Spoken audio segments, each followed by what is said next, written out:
if it's funny, nothing's going too far, especially in the roast world. That's people that bought a ticket to watch stand-up comedy. They're in your world. One of a Kind with Rob Van Dam is recorded in front of a live studio audience. I did want to get your thoughts on something that's kind of off wrestling topic, but in the same realm. It kind of reflected what we probably talked about weeks ago. Um, I don't know, Rob. Did you catch any of the news about the comedy show going on in Saudi Arabia? Did you see any news about that stuff happening? No, what I missed? Okay, so obviously WWE goes to Saudi Arabia, and they have the big deal, and WrestleMania is going to be at Saudi Arabia and everything. Well, like the Riyadh just put on a huge stand-up comedy event where they got all these major stand-up comics to go over there and do their stand-up basically, and like so they had like Dave Chappelle, Louis C.K., Bill Burr. There's a lot of big names like Andrew Schultz. Trying to think who else was on there, but it's a whole list of names that's like really, really big time. And but like I have some friends that are comedians and stuff like that in that realm, and then I know you have friends that are comedians too, and you do comedy too as well. But a lot of stand up says it in a way it goes against going over there. Kind of goes against being a stand up comic because you're limited to what you can say on stage. Like there's some parameters that go on. And I don't necessarily see that from a wrestling standpoint as much because it's wrestling. Like you put on a show and you do your thing. You don't have to really worry about offending people or upsetting people to a certain level of it all. But like with stand up, there's that thing where you almost have to push back if you're a stand up comedian against like authority or power, speak truth to power sometimes. Do you think that where do you kind of fall on that when it comes to what the stand up comedians are doing? Somebody that's getting a lot of flack, and the reason I bring this up is Bill Burr, who's like one of my favorite comedians, and he went over there and he's been speaking out against like billionaires and that kind of thing, and even in the past has mentioned about blood money and doing Saudi Arabia stuff, and but he went over there and he got paid big time though, and he talked about it and kind of praised Saudi Arabia for the atmosphere and everything like that. But I kind of wanted to get your perspective on something like that. Where do you fall in that line? I feel like you're asking complete different questions because, when it comes about people feeling like, mentioning blood money and feeling like it's morally wrong to go over there and support their country / culture, as in all the heat that CM Punk got at first allegedly saying something years ago and then going like that, that's coming from one angle.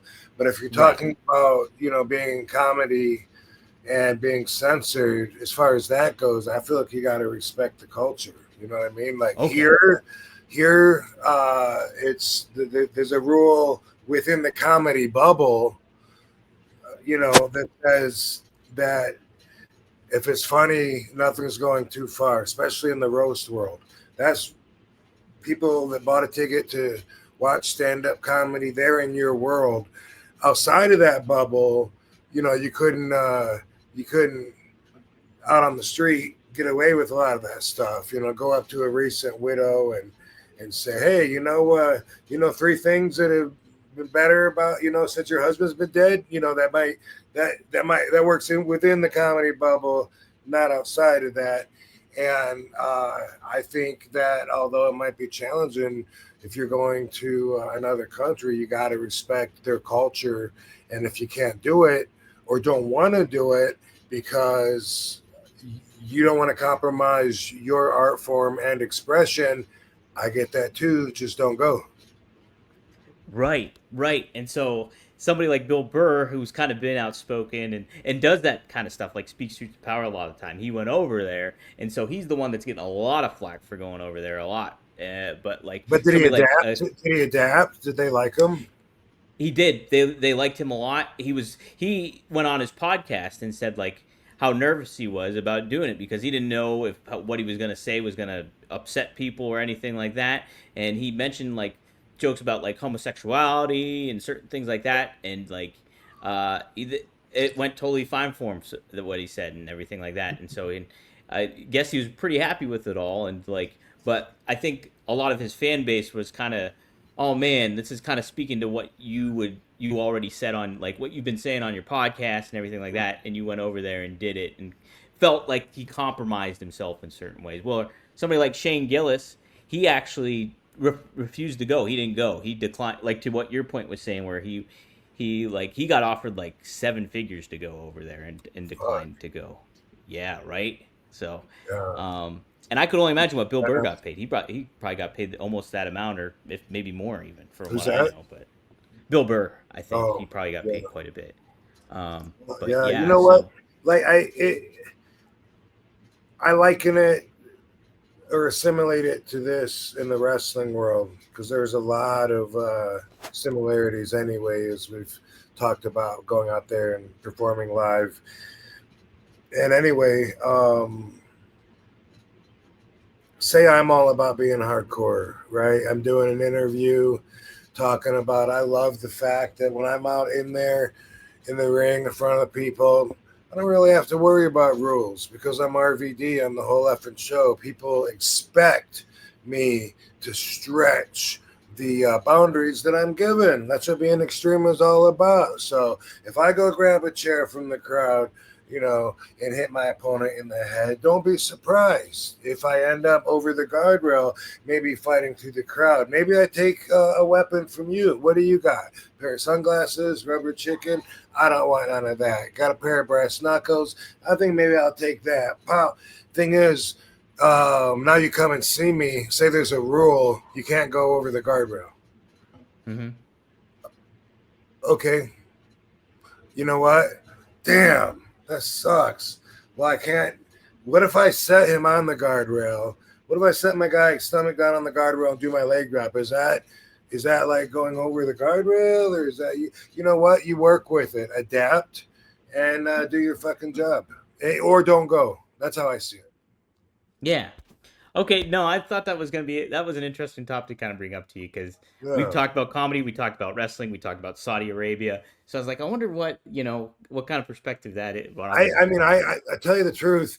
This is a relevant thought that I have.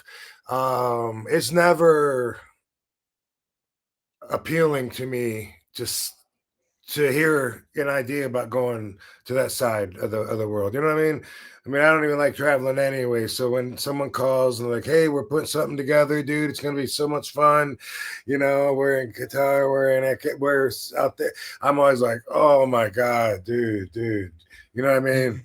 Like you don't know how much you could find so many more people that'd be more excited than me to go. You know what I mean? And anyway, that's always the case. But for the right amount of money, then it's like, well, I mean, it doesn't have to be crazy. I'm just saying, someone got your fee, it's worth it. If it's worth it to you, then it's worth it. For me, it would be a financial thing that would be the motivation in order to make that task happen. For some other people, it might be, that's part of it, but really they just want to see the world and they want to get out and they love traveling, whatever. Everyone, you weigh your values on your own value system, and so that's why everyone's got different values, as I say every single week. But when it comes to thinking about, and some of this could be even, I didn't do a lot of diving into books and studying, so I could have some misconceptions, possibly.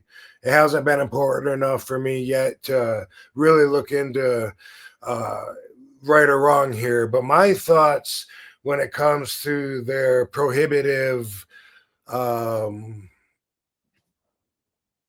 government or the prohibitive controlling perspective that perception of mine of their government, it's a turnoff. When I heard something the other day, there's that girl, I think in Abu Dhabi, if I'm not mistaken, I think she's an American basketball player. I don't know. I might have that story all screwed up now, but there's somebody, a girl that had some kind of drugs. Maybe they were sent to her. Brittany Griner. Brittany What's that? Griner. Brittany Well, no, Griner, that the was the one WNBA last star. year, right? Was that the black girl last year? Or is that the That new was one? like a few years ago, I think. Well, She there's a got new like, one. Yeah. oh, there's a new one. There's a new We one. need to do a Okay. little more preparation if we're going to bring this shit up in the. No, but yeah, look it up though. Look it up because I Yeah. think it's Abu Dhabi, and I think they were talking about like that she could have life for, and I think that it was for something really lame. And I got to tell you, like I could definitely say, hey, leave anything at home, don't pack anything in the suitcase, don't have anything shipped to me or whatever. But just the thought of supporting a government that I find to be so overly conservative that it's restrictive to the very quality of life. I could see where in some ways I'd be like, wait a minute. I get you don't want to show a girl's titty, but I can't even see a girl's face in public. Like they got to wear those gimmicks. You know what I mean? And again, that's based on a lot of what I don't know if it's true or not. And I don't know where they stand and everything. But yeah, can you look that up or no? Like, So I typed in Abu Dhabi arrest, Abu Dhabi WNBA. look up American. I think she's American girl. Drug bust overseas. No, not overseas. Abu Dhabi. If that's not it, we'll move on. Abu Dhabi. Let's see. Might not even be Abu Dhabi. What's isn't that the rich city that everyone goes to party and it's not Abu Saudi Dhabi. Arabia or Abu Dhabi's? I can't remember where Abu Dhabi. I don't think it is Abu Dhabi. I think Is it Riyadh? Let's see. I'm looking. I'm not seeing anything, Rob. No worries. No worries. Let's move on. In the meantime, look at this cool pen I'm about to try. Looks like a ghost. The button looks like a ghost. So it's really cool. Yeah. But it's not a ghost. It is a M or some shit. It's part of their logo. So let's wait, you can't even see it there. On it. Lift it up on the other side. That's what I'm looking for. Same box. Don't worry, that was an insert. Oh, okay. It's not a ghost. It's like a weird M thing. It's like an M. But anyway, thank you to Breezy Blend for today's